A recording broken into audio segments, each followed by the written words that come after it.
una neoplasia hematológica. Me parece que ustedes ya han visto algunas neoplasias, ¿no? Leucemia aguda y mieloma, me parece que ya han tratado esos temas. Entonces vamos a continuar en ese rubro que, bueno, el día de hoy toca hablar sobre linfomas. ¿Ya? Entonces voy a compartir las diapositivas y me confirman si se logra ver, ¿ya?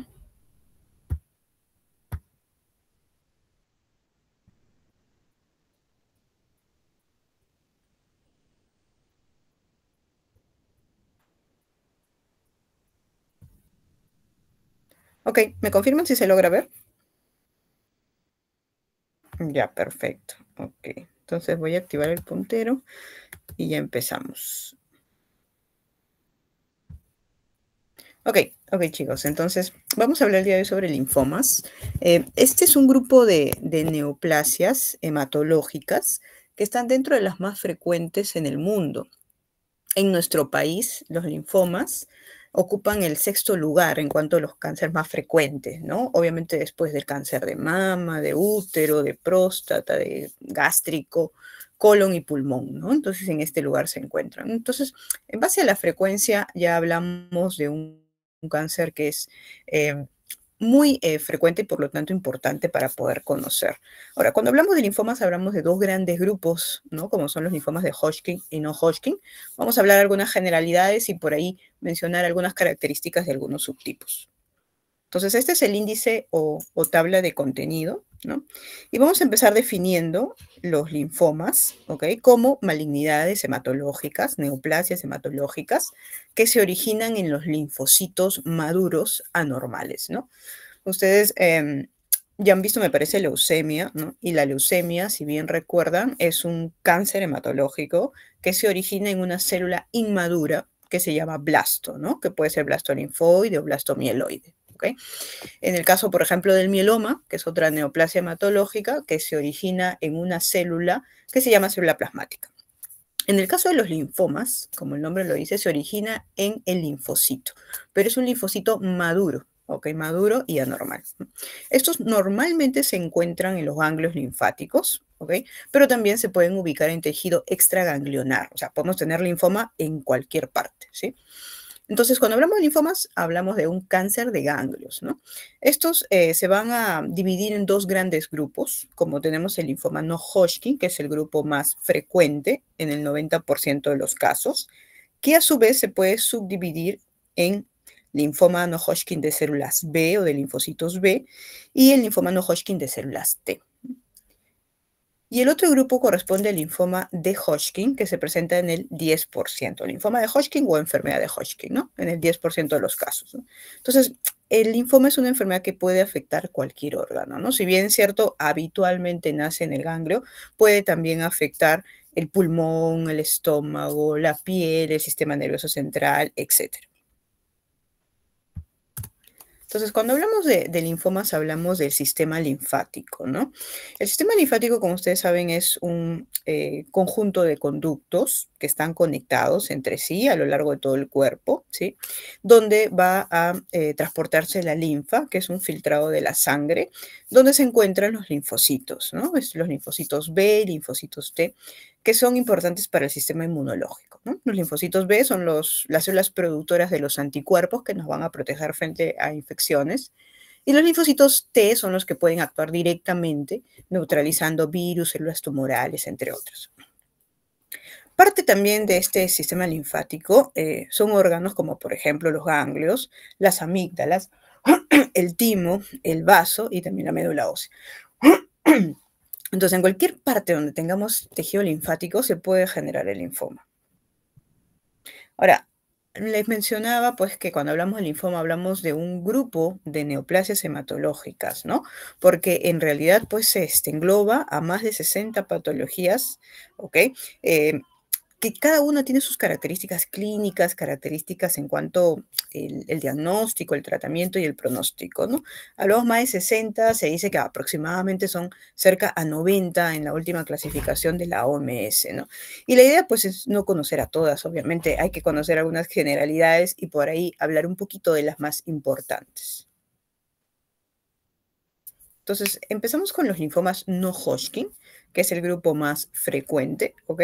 Que es aquel que se da sobre todo en gente adulta mayor, ¿sí? Por ejemplo, más de 60 años se considera la edad promedio de presentación, ¿ok? Gente adulta mayor. Ahora, mencionábamos la clasificación más usada, que es según la estirpe celular, que puede ser de células B o de linfocitos B, que es el 90% de los casos, o de células T y NK, que se presentan en el 10% de los casos, ¿no? Esta última, menos frecuente y por lo tanto más agresiva, por lo tanto de peor pronóstico.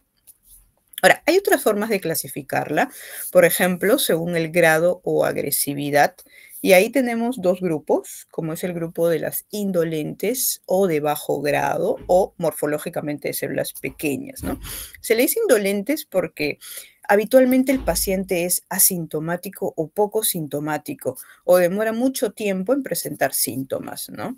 Eh, pero estos linfomas, uno diría, pues bueno, son linfomas buena gente, ¿no? Que no producen mucha molestia. El problema es que tienden a la cronicidad, ¿no? Y tienden a recurrir, o sea, no se consideran curables.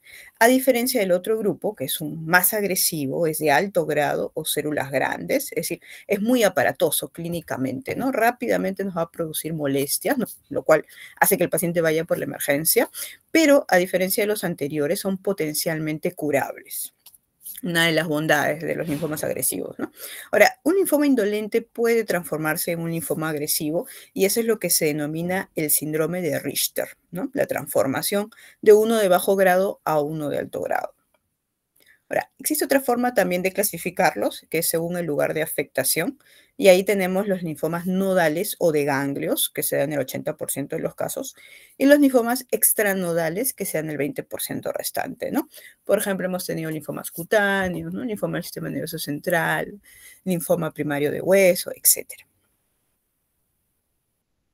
Ahora, esta es una tabla para ver más o menos las frecuencias por ahí de los linfomas que se presentan con mayor incidencia, ¿no? En el país y en el mundo, y se repite, ¿no? En todos los países, que siempre el que predomina o el más frecuente es el linfoma difuso de células grandes B, que es un linfoma no Hodgkin de células B, ¿no? Que es de alto grado o agresivo o de células grandes, ¿no? Y que es de afectación principalmente ganglionar. Y en segundo lugar está el linfoma folicular, que también es otro linfoma no Hodgkin de células B, pero este, a diferencia del anterior, es un linfoma indolente o de bajo grado, ¿no? Que suele afectar los ganglios, pero también algunas regiones extraganglionares, como vamos a ver la médula, por ejemplo, que con frecuencia suele ser afectada en este tipo de linfoma. Y luego ya tenemos otros, ¿no? Como el linfoma del manto, el de Burkitt, el de células TNK, los marginales, los linfoplasmocíticos, dentro de los más conocidos, ¿no? Y ya luego tenemos otros muchos más porque hablábamos de más de 60 subtipos de linfoma. El otro grupo corresponde al linfoma de Hodgkin. Este, a diferencia del anterior, del no Hodgkin, que es el más frecuente, aquí la distribución es bimodal, ¿no? O sea, vamos a tener dos picos de incidencia en cuanto a la edad. Vamos a tener en un pico la gente joven, alrededor de los 30 años, y en otro pico la gente adulta mayor por encima de los 60 años, ¿no? Entonces, si por ahí tenemos un caso de un paciente joven con linfoma, por frecuencia, en relación al grupo etario, podría ser un Hodgkin, ¿no? Ahora, este tipo de linfoma también tiene formas agresivas y formas indolentes. Y acá hay un dato clave para el diagnóstico en el estudio anatomopatológico, la biopsia, que es el estudio diagnóstico por excelencia, que es la presencia de unas células características llamadas células de Ried-Sternberg. Más adelante por ahí les voy a presentar un slide para que conozcan a las células de Ried-Sternberg, ¿no? Pero son aquellas que van a ser observadas por el anatomopatólogo en la lectura de la biopsia, ¿no? Y que el que le va a decir, pues, oye, esto es un linfoma de Hodgkin, ¿no? Es el que va a permitir establecer el diagnóstico. Ahora, este linfoma también se puede subdividir, según la última clasificación morfológica de la OMS, en dos subtipos que tenemos la forma clásica, que se presenta en el 95% de los casos, que es una forma agresiva, y la de predominio linfocítico nodular, que es menos frecuente, que es una forma indolente y suele ser de buen pronóstico, ¿no? Suelen ir bien los pacientes. Ahora, dentro de la forma clásica tenemos 4 variantes. La esclerosis nodular que es la más frecuente de estas cuatro, que se presenta sobre todo en mujeres jóvenes, ¿no? Ese pico de incidencia usualmente es de esclerosis nodular, ¿no? En segundo lugar está la celularidad mixta, que se presenta sobre todo en mayores de 50 años. Luego tenemos los ricos linfocitos y la depresión linfocítica, que es el menos frecuente, ¿no? Y también un poco agresivo. Ahora, el linfoma de Hodgkin, a diferencia del no Hodgkin, suele ser de afectación ganglionar, pero sobre todo ganglionar supradiafragmático, ¿no? O sea, lo más frecuente son ganglios cervicales. Puede haber también afectación de axilares mediastinales, es decir, la afectación ganglionar suele ser por encima del diafragma y suele ser por contigüidad. ¿Okay? A diferencia del linfoma no Hodgkin, afecta con menos frecuencia otros órganos, ¿no? O es de afectación extraganglionar menos frecuente que el no Hodgkin. ¿Okay? Aquí, por ejemplo, vemos un par de imágenes, ¿no? De pacientes con linfomas de Hodgkin. En este caso, un conglomerado cervical evidente, ¿no? Que se puede ver pues, a grandes distancias, ¿no? O sea, es algo muy común que los pacientes vengan con ganglios, sobre todo a nivel cervical, a nivel axilar, donde usualmente presentan las manifestaciones, ¿no? En este caso, los ganglios. Y acá otra imagen de un paciente, por ejemplo, con un linfoma de Hodgkin, tipo esclerosis nodular, ¿no? Que es la forma clásica más frecuente. A veces estos pacientes pues vienen con masas mediastinales, ¿no? Y al hacer el estudio de imágenes nosotros lo podemos ver, ¿no? El ensanchamiento del mediastino, ¿no? Que va por la ocupación de la masa. Ahora, existe una fuerte relación entre linfomas e infecciones. Incluso hay algunos agentes infecciosos ya identificados que se asocian al desarrollo del linfoma, ¿no? Por ejemplo, el más famoso es el virus de Epstein-Barr, ¿no? Está asociado con el linfoma de Hodgkin y linfomas agresivos como el de Burkitt y el de células TNK, ¿no? Que son muy malos, ¿no? Muy, muy agresivos. Otro virus es el virus de la hepatitis C, asociado sobre todo al linfoma marginal, que es un linfoma no Hodgkin de células B indolente. Está dentro del grupo de los indolentes, ¿no?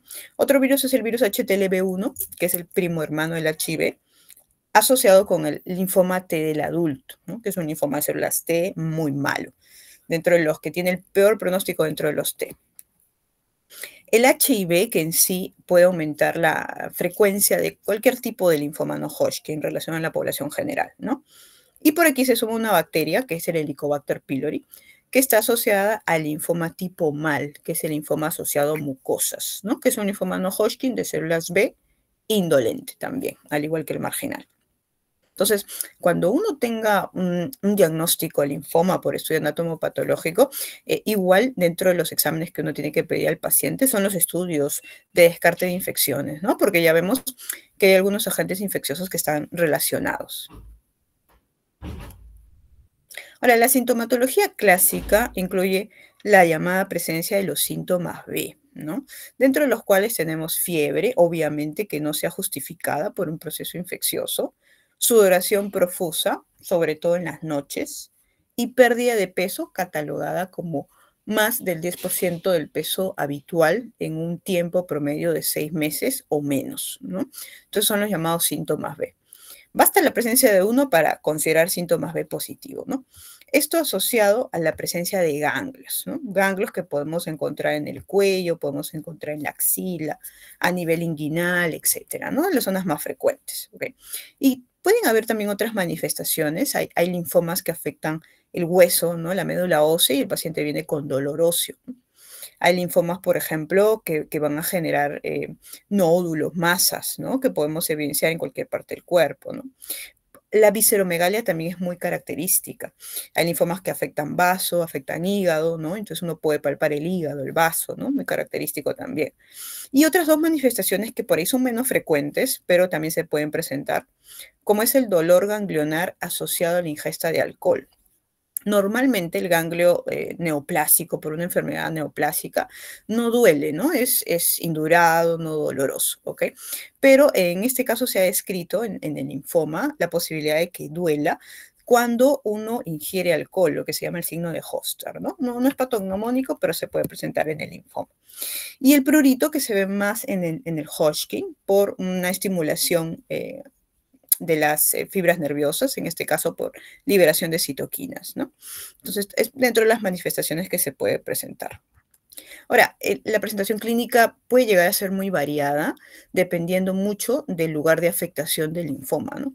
Si hablamos, por ejemplo, de linfomas que afectan el tubo digestivo, el paciente puede venir con una hemorragia digestiva alta o con un cuadro de malabsorción, con deposiciones líquidas, ¿no? O con un cuadro de obstrucción intestinal, ¿no? Es muy variable. Si afecta, por ejemplo, el sistema genitourinario, puede venir con sangre en la orina, ¿no? En el caso de las mujeres, puede venir con trastornos del ciclo menstrual.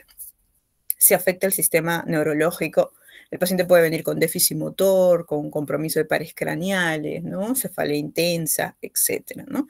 Y otra manifestación por aquí a resaltar, que también es muy frecuente, son los derrames o la policerositis, ¿no? Hay pacientes que pueden venir con derrame pleural, derrame pericárdico, ascitis, edema de miembros inferiores, etcétera. Entonces, puede ser muy variada, todo depende mucho del lugar que está afectando el linfoma, ¿no? Ahora, en relación al diagnóstico, uno siempre tiene que ahondar en la historia clínica, ¿no? Es importante saber de dónde viene el paciente. Hay linfomas que son predominantes de países sudamericanos o países del sudeste asiático, como por ejemplo el linfoma T del adulto, ¿no? Que está asociado al virus del HTLV1. ¿Sí? O antecedentes familiares, ¿no? Es importante la historia familiar de cáncer, ¿no? Que aumenta el riesgo de otros tipos de cáncer. Tratamientos previos, el hecho de que el paciente haya sido expuesto de repente a radioterapia, a quimioterapia por otros motivos, ¿no? Previamente. El tiempo de enfermedad, ya que los linfomas suelen ser enfermedades de evolución aguda o aguda, ¿no? En el caso de los indolentes puede llegar a ser crónica. Y los síntomas B, que ya lo conocemos, ¿no? Al examen físico siempre buscar ganglios, buscar visceromegalia, palpar el abdomen, ¿no? Y por ahí también examinar la piel, porque no es raro que los linfomas afecten la piel. En el laboratorio básico, el hemograma, hay algunos linfomas que van a producir cambios en el hemograma, sobre todo aquellos que afectan la médula, como son los linfomas indolentes, ¿ok? También ver el perfil hepático, ¿no? Para descartar infiltración, ver el perfil renal y electrolitos. Y esto es porque una de las complicaciones de los linfomas, así como las otras neoplasias hematológicas, es el síndrome de lisis tumoral, ¿no? Y esto puede producir falla renal, alteración en los electrolitos. Entonces es importante siempre pedir un basal.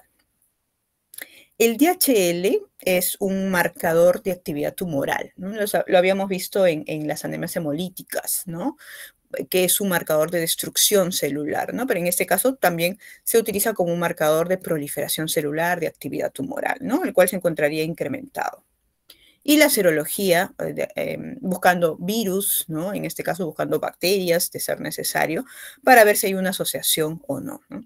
El estudio mandatorio confirmatorio es la biopsia de la zona afectada. Si tengo ganglio, biopsia de ganglio. Si tengo otro órgano, por ejemplo la piel, biopsia de piel, ¿no? Y la biopsia por excelencia es una biopsia por exéresis, no es una biopsia con aguja, ya que necesitamos hacer, como vamos a ver más adelante, un estudio por inmunohistoquímica, lo cual necesita una buena muestra, ¿no? Una buena muestra de tejido. Entonces, lo ideal sería por exéresis. Hay otras metodologías que también son importantes para el diagnóstico, como es la citometría de flujo y el estudio genético. Ahora, una vez que ustedes diagnostiquen un linfoma, estadifíquenlo y para eso utilizamos las imágenes. Podemos utilizar la tomografía, una tomografía de todo el cuerpo, o si tienen acceso, un PET-CT, ¿no? Una tomografía por emisión de positrones, ¿ok? Y también es importante realizar para el estadiaje una biopsia de hueso, ¿ok? Con inmunohistoquímica. Ahora, en el caso de aquellos pacientes que presenten síntomas, por ejemplo, gastrointestinales, pues hacer una endoscopía, ¿no? Si presenta síntomas neurológicos, hacer una tomografía cerebral, un estudio de líquido cefalorraquídeo, ¿no? Entonces ya dependiendo mucho de la clínica del paciente. Entonces, el estudio confirmatorio es la biopsia, ¿ok? Lo que buscamos en la biopsia es tejido, ¿no? Ver la morfología de las células, el tejido si está estructuralmente organizado bien o está estructuralmente anormal, ¿no? Es lo primero que tenemos que ver la morfología, ¿no? Entonces ahí nos ayuda mucho el anatomopatólogo, ¿no? Para ver describir qué es lo que está viendo, ¿no? Si hay proliferación de células y si estas células expresan algunos marcadores. Ahí utilizamos lo que se llama la inmunohistoquímica, ¿no? Que es aplicar marcadores que normalmente expresan las células en su superficie o en su citoplasma y ver si éstas lo captan o no lo captan, ¿no? Hay marcadores frecuentes que utilizamos en los linfomas, por ejemplo, como es el CD20, que es característico de los linfocitos B. Entonces, todos los linfomas de células B suelen presentar mucha tinción para este marcador, ¿no? Como es en este caso, todo eso marroncito es positivo para CD20, ¿no? En el caso, por ejemplo, de los linfocitos T, utilizamos otro marcador como el CD3, ¿no? Por ejemplo.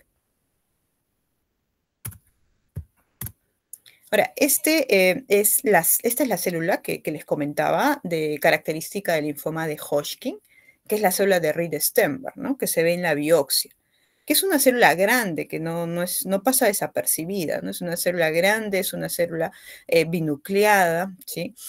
Que está rodeada por un infiltrado inflamatorio, ¿no? Que se llama célula de Reed-Sternberg, la cual es diagnóstica del linfoma de Hodgkin.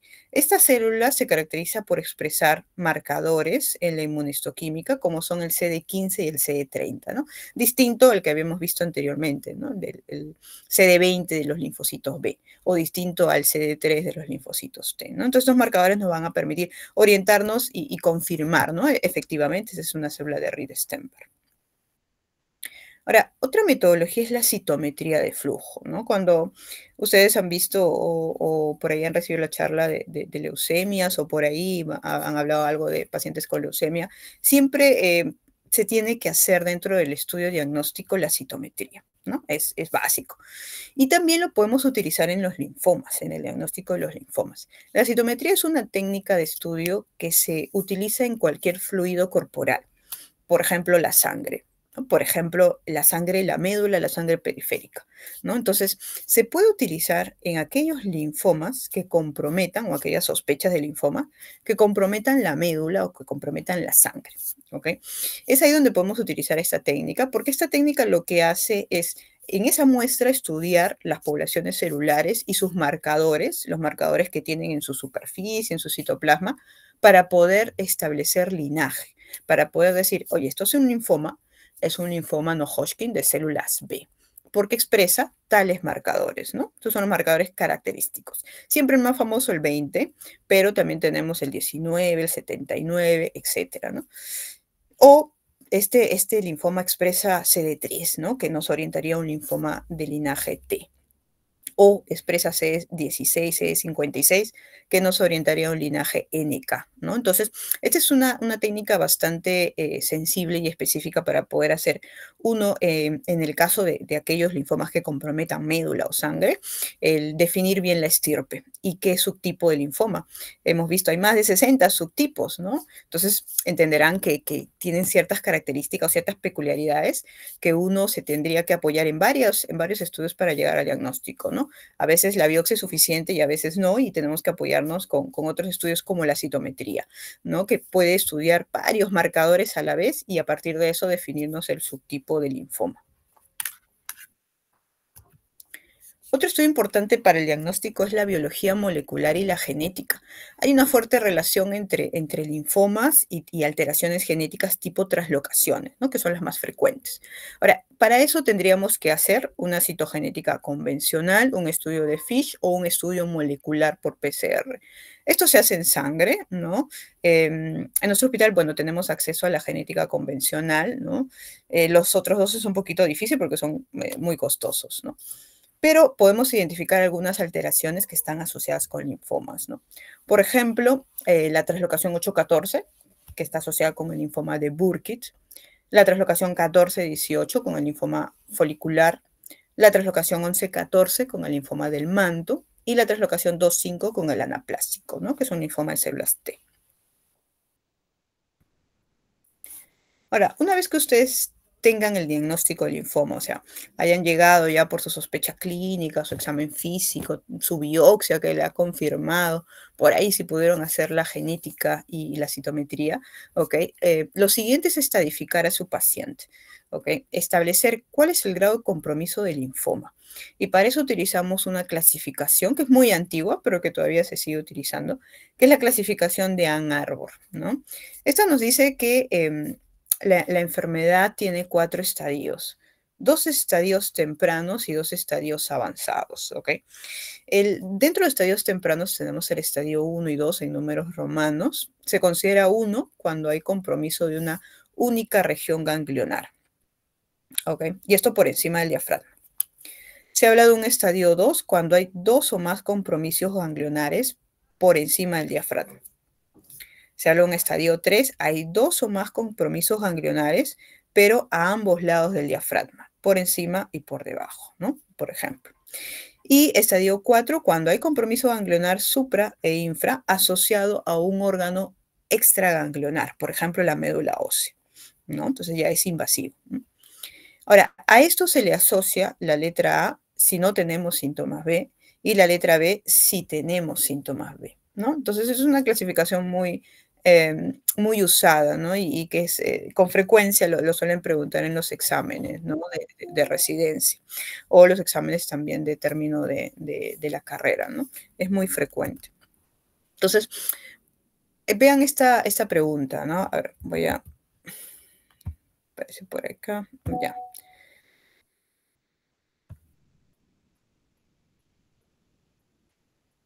Ok, entonces vean esta pregunta.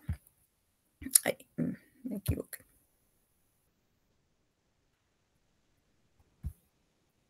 Ya, vean esta pregunta y a ver si por ahí lo responden en el chat, ¿ya? ¿Qué les parece?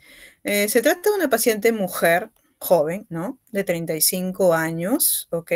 Con diagnóstico reciente de un linfoma de Hodgkin, ¿no? Justamente en los jóvenes por ahí más se ve Hodgkin, ¿no? Por biopsia de ganglio, ¿no? Que es el examen mandatorio. Le hicieron una biopsia de ganglio axilar izquierdo, ¿no? Justo lo más frecuente, por encima del diafragma, ¿no? La paciente está asintomática al momento de la evaluación y, bueno, no hay historia de clínica. Y le hacen imágenes, tomografía y no evidencian ganglios, ¿no? Asociados, ¿no? O sea, fuera del ganglio axilar izquierdo, ¿ok? El estudio de la biopsia de hueso, le hicieron una biopsia de hueso y fue negativo para infiltración, ¿no? Entonces, la pregunta es, ¿en qué estadio se encuentra esa paciente? En estadio de Ann Arbor me refiero, ¿no? Según la clasificación de Ann Arbor, ¿no? Entonces tenemos estadios 2A, estadio 1A, 4A, 4B o 3B, ¿no? Entonces, ¿cuál creen que es el estadio en el cual se encontraría la paciente, ¿no? Siguiendo esta clasificación, que es la clasificación de Ann Arbor.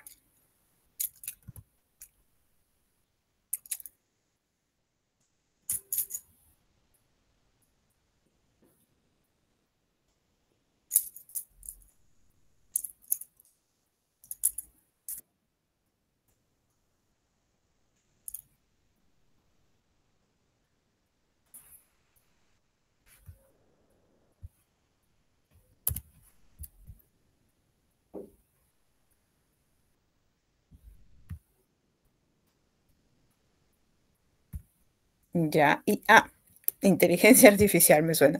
Y sí, esa es la respuesta.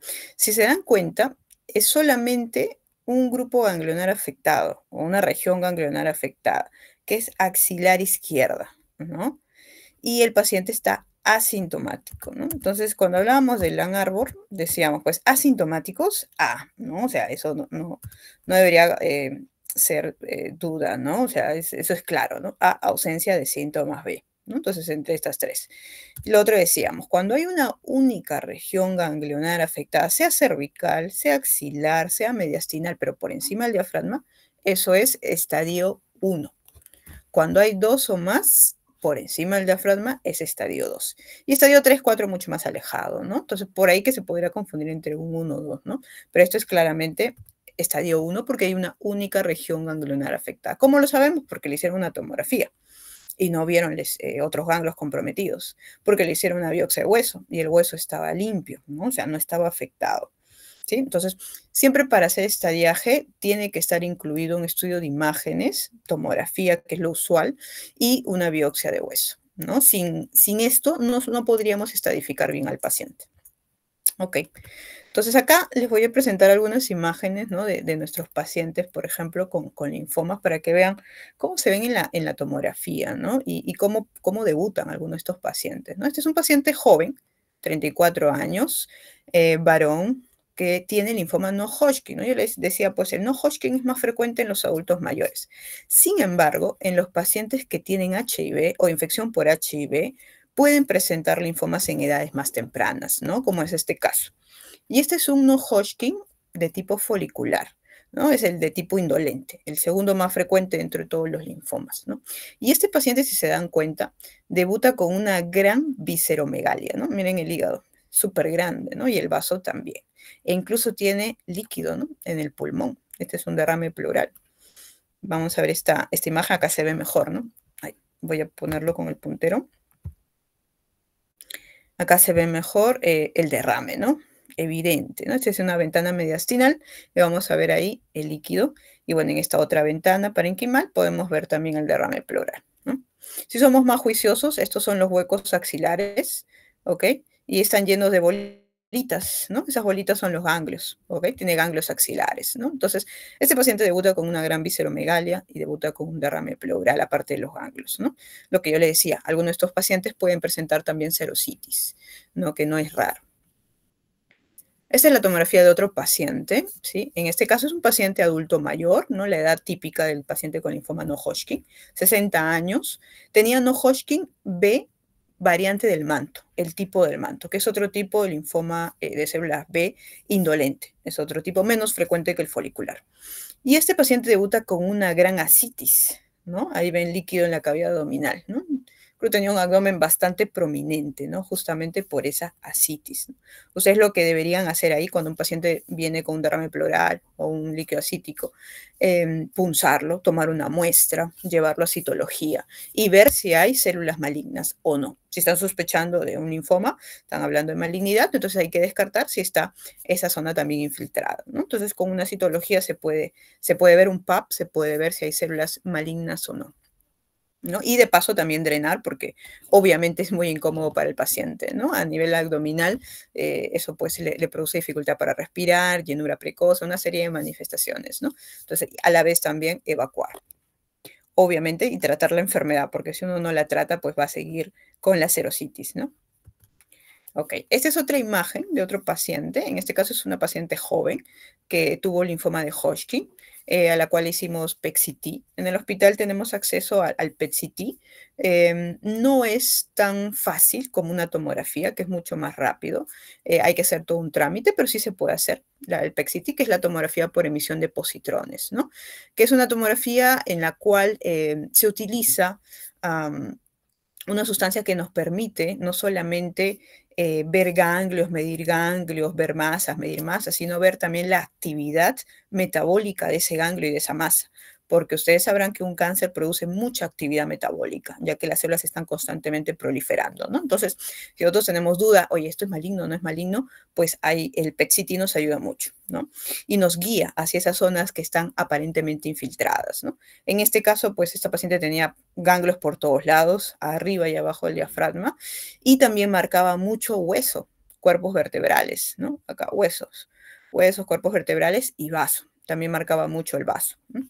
Entonces, a esta paciente le hicimos la biopsia de hueso porque es parte del estadiaje y salió positiva para infiltración por células de Hodgkin, que son células que expresan CD15 y CD30, ¿no? Entonces, el PET-CT te puede orientar hacia esas zonas que pueden estar infiltradas, pero tú tienes que confirmarlo con el estudio anatomopatológico. Ahora, el vaso normalmente no biopsiamos, ¿no? Porque es un órgano que puede ser muy, muy sangrante, que puede ser muy riesgoso para el paciente. Pero en el caso del hueso sí, sí lo hacemos.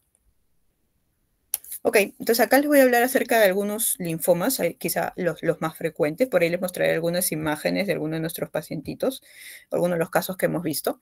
El más frecuente de todos es el linfoma no Hodgkin de células B grandes, ¿no? Aquí y en todo el mundo. Este es el más común, es un linfoma de células B, es un linfoma agresivo o de alto grado, ¿sí? O de células grandes en la morfología, que tiene sus variantes, ¿ok? No es necesario que las sepan todas. Aquí básicamente comentarle acerca del linfoma de Burkitt, que es un linfoma también agresivo, que tiene tres subtipos, como es el subtipo endémico, el subtipo esporádico y asociado a inmunosupresión, ¿no? Y el primero que se describió fue el subtipo endémico. A ver, un ratito. A ver.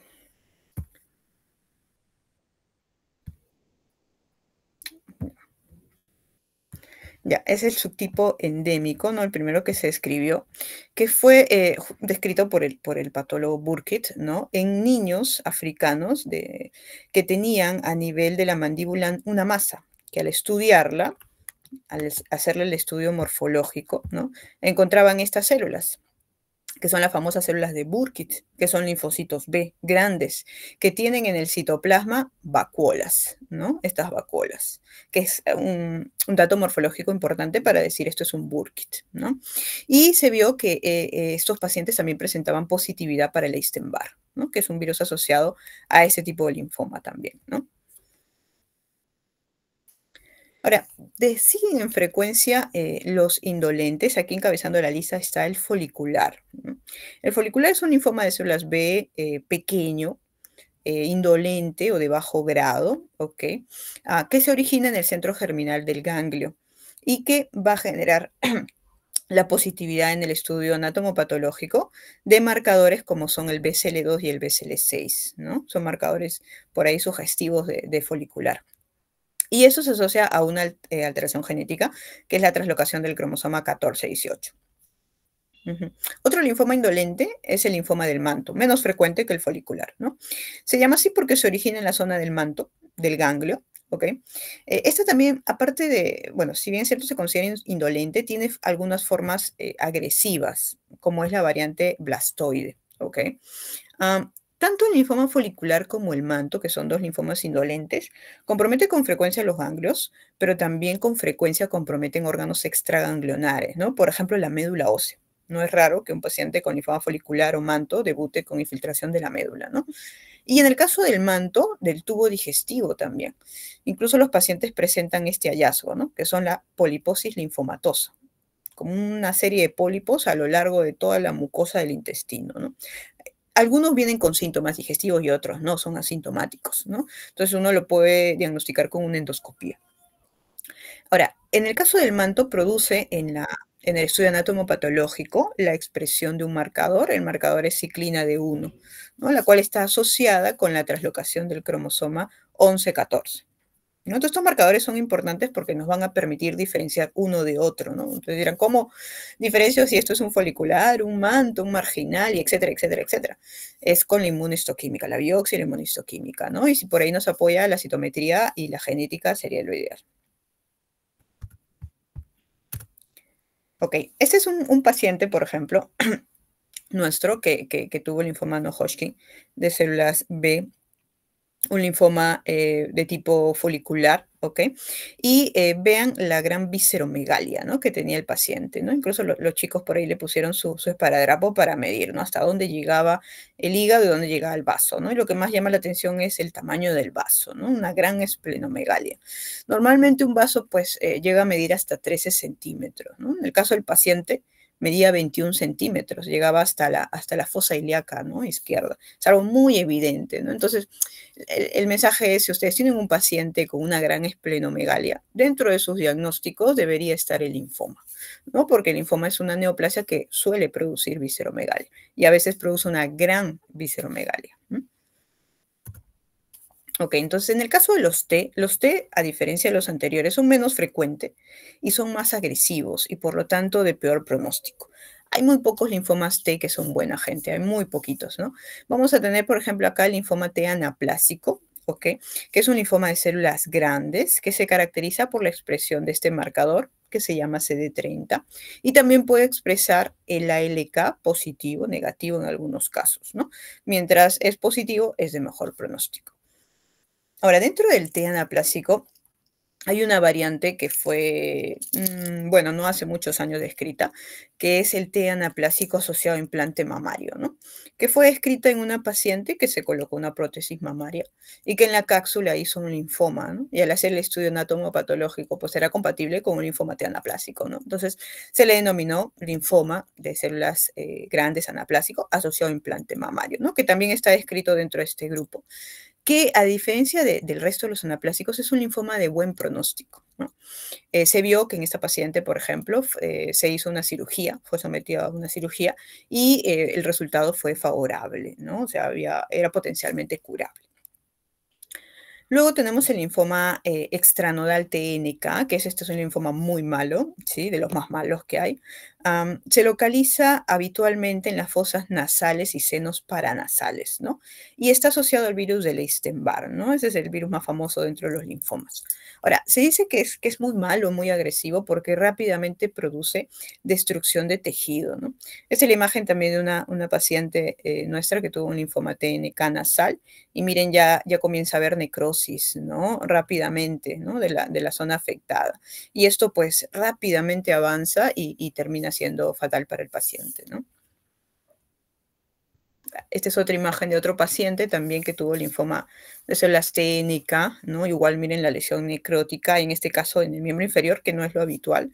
En realidad puede afectar cualquier órgano en cualquier parte del cuerpo, ¿no? Pero en este caso, bueno, presentó esta úlcera necrosada que, bueno, también fue fatal, ¿no? El tiempo de vida de estos pacientes no suele ser largo, no suele ser corto, ¿no?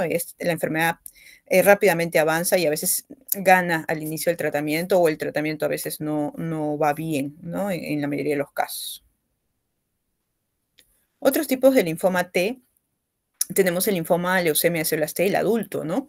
Donde nuestro país es uno de los países endémicos, ¿no? En HTLV1, que está asociado a este linfoma, junto con Brasil, en Sudamérica, ¿no? Que tenemos la mayor cantidad de casos, ¿no? Y por encima de estos dos países, pues Japón, ¿no? Y algunos de países del sudeste asiático.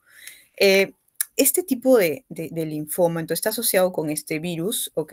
Tiene variantes indolentes, como la variante indolente propiamente dicha y crónica, y variantes agresivas, como la variante aguda y la variante linfomatosa, ¿ok? Las variantes agresivas son las más malas dentro de todos los linfomas T, ¿no? El tiempo de sobrevida aquí fue buena gente, puse entre 6 a 10 meses, pero pueden ser desde 2, 3 meses, ¿no? Y en el mejor de los casos, que son muy poquitos, 10 meses, ¿no? Entonces, el tiempo de vida de estos pacientes es muy corto. Hay opciones de tratamiento, pero lamentablemente la respuesta no es buena, ¿no? Entonces, en sus variantes agudas, por ejemplo, la variante aguda se puede comportar como una leucemia, ¿no? Comienza a tener expresión en la sangre de estos linfocitos característicos de esta enfermedad, que son unos linfocitos atrebolados, que se caracterizan porque el núcleo lo tiene en forma de trébol o en forma de flor, ¿no? Entonces, que esto es un dato clave en la lámina o en el frotis de estos pacientes, ¿no? Es un linfoma realmente malo que compromete con frecuencia ganglios, en las variantes agudas la médula, la sangre y también con frecuencia la piel. Y luego tenemos el linfoma T periférico no especificado, que es un diagnóstico de exclusión y por lo tanto es el linfoma más frecuente, ¿no? Todo lo que no se llega a tipificar, por ahí se considera como un T periférico no especificado, ¿no? Que es un linfoma que compromete con frecuencia ganglios, ¿no? Como lo vemos aquí, y también médula ósea. Esta es la imagen de un paciente que tuvo un linfoma T del adulto asociado a HTLV1, ¿no? Ese paciente ingresa con lesiones cutáneas. Aparte de síntomas generales, síntomas B, debuta con lesiones cutáneas generalizadas, ¿no? Hay como unas máculas por ahí a lo largo de todo el cuerpo, ¿no? Y lo que se hace en estos casos, pues, es llamar al dermatólogo para que lo biopsie, ¿no? La biopsia pues fue compatible con un linfoma T, ¿no? Entonces, cuando tenemos un linfoma T hay que descartar HTLV1, sobre todo en nuestro país.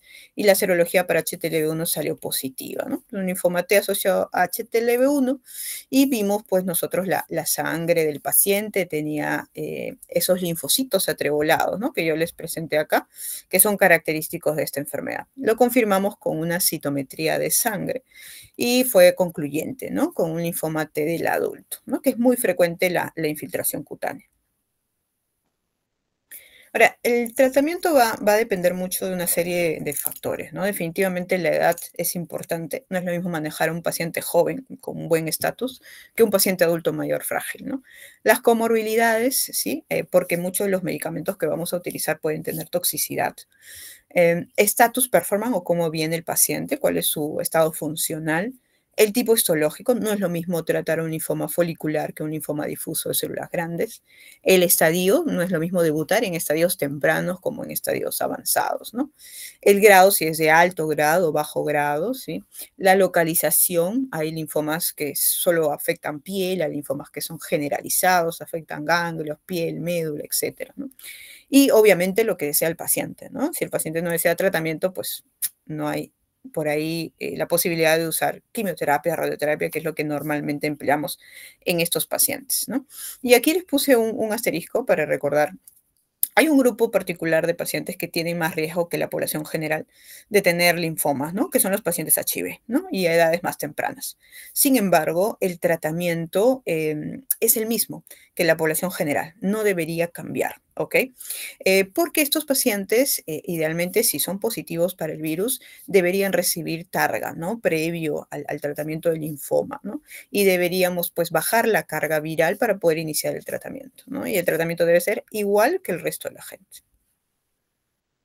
Ok, ahora, los linfomas los vamos a clasificar en relación al tratamiento, si son estadio temprano o estadio avanzado. Llamamos estadio temprano, estadio 1, 2 de Ann Arbor, ¿ok? Donde podemos observar, sobre todo en el caso de los linfomas indolentes tipo folicular, ¿no? O sea, que el linfoma folicular de un estadio 1 tranquilamente puede ser observado, ¿ok? En otros casos sí hay que dar tratamiento, por ejemplo, en el caso del difuso de células grandes B, ahí sí hay que tratarlo, independientemente del estadio. El tratamiento es con quimio-inmunoterapia, ¿ok? La inmunoterapia lo conforma un anticuerpo monoclonal, que es el más famoso en el manejo de los linfomas, que es el rituximab, ¿no? Que es un medicamento que actúa específicamente contra esas células que expresan CD20, que como ustedes saben, son los linfocitos B, ¿no? Y el linfoma difuso de células grandes B es un linfoma de células B, ¿no? Entonces ahí actúa bien el rituximab asociado a quimioterapia, ¿no? En otros casos vamos a utilizar radioterapia. Por ejemplo, aquí les menciono el linfoma de Hodgkin. Es un linfoma o es una neoplasia muy sensible a la radio, pero también asociado a quimioterapia. ¿Ok? En algunos casos solo cirugía, por ejemplo, el que les mencionaba, el anaplásico asociado a implante mamario, ¿no? Y en algunos casos solo antibiótico terapia. Y ahí está el linfoma tipo mal. Porque si recuerdan, este está asociado a una bacteria que se llama Helicobacter pylori, ¿no? Entonces, en estos casos es suficiente la terapia antibiótica para manejo de la enfermedad. En el caso de estadios avanzados, existe todavía aún la posibilidad de observar al paciente. Y esto pasa en los linfomas foliculares que no tengan factores de riesgo. O sea, aquel paciente que no debute con síntomas B, que es un factor de riesgo, que no debute con masas grandes, sobre todo ganglios grandes, llamados masa bulky, ¿no? O una gran visceromegalia, ¿no? O que no debuten con policerositis, ¿no? O derrames, ¿no? Entonces, en ese contexto se puede observar, pero si no cumple, si tiene uno o más de estos criterios mencionados, pues sí se debería tratar.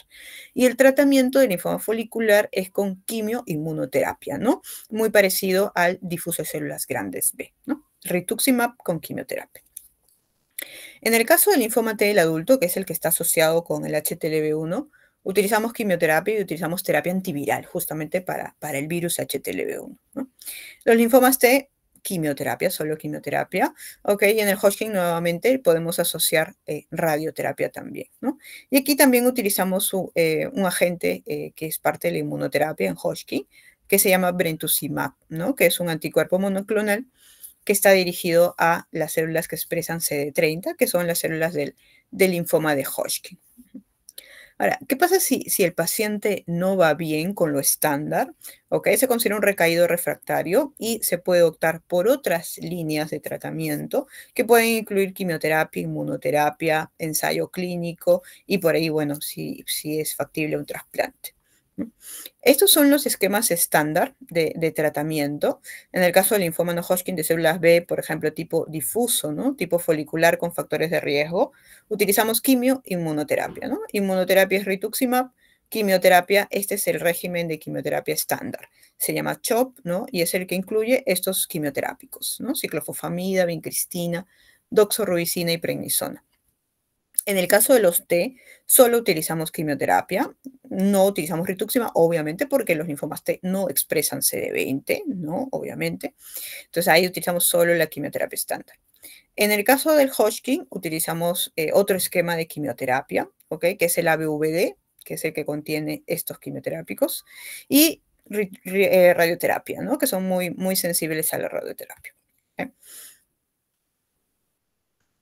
Ahora, el pronóstico va a depender mucho de todos esos factores que hemos visto que tienen relación con la enfermedad y con el paciente, ¿no? Los linfomas indolentes, como les mencioné, suelen ser asintomáticos o poco sintomáticos muchos años. El paciente puede estar años de años sin ninguna manifestación clínica, ¿no? Y cuando empiezan las manifestaciones es porque ya han pasado muchos años, ¿no? Entonces, suelen ir a la emergencia, de repente ya cuando están en estadios avanzados, ¿no? Pero cuando hay una historia larga de enfermedad. Ahora, el problema de estos linfomas es que tienden a estar siempre presentes, ¿no? O tienden a recaer o se pueden transformar en otros tipos de linfoma de alto grado, lo que se llama síndrome de Richter, ¿no? No son curables. En el caso de los agresivos, sí son más aparatosos clínicamente, tanto que pueden ser fatales al debut, pero si uno logra tratarlos y hay respuesta, pueden ser potencialmente curables. Ahora, nosotros utilizamos distintos score pronóstico para hablar de sobrevida en pacientes con linfoma.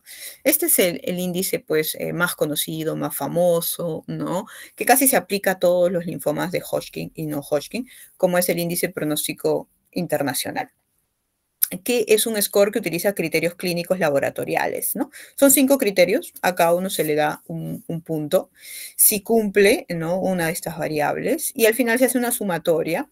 Mientras más puntaje tenga, más riesgo tiene el paciente y por lo tanto menor sobrevida, ¿no? Dentro de los factores tenemos la edad. Si el paciente tiene más de 60 años, un factor en contra. El DHL, ¿no? Si está elevado, por eso es importante pedir como al debut dentro de los exámenes de laboratorio. El status performance que se mide por una escala, que es la escala de Koch, ¿no? O Karnofsky, ¿sí?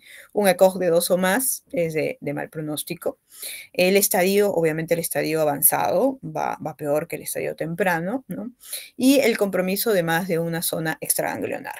En este caso, pues pulmón, médula, el sistema nervioso central, etcétera, ¿no? Entonces, según esto, pues podemos clasificar al paciente en grupos de riesgo para tener una idea más o menos de la sobrevida a 4 o 5 años de ese paciente con linfoma. Ok, y me parece que con esto termino. Ok, chicos.